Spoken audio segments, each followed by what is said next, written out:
Ağcabədi kənd məhsulu saf təmiz nemət. Rayondan, kənddən gəlir bizim bərəkət. Qamış şoru, qaymağı, elin ağ südü, nehrə və çiyə yağı, təbiətin gücü. Xoruz əti, hinduşka, kənd adı başqa. Kənd yumurtasıyla səhəri başla.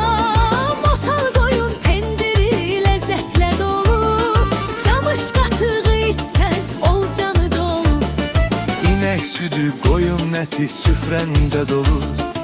Əmcək yağı səhər yesən günün olar full. Ervin qardaş çatdırır kənd məhsulunu. Kəndən Bakıya gəlir bu həftə sonu. Kənd məhsulları bizdə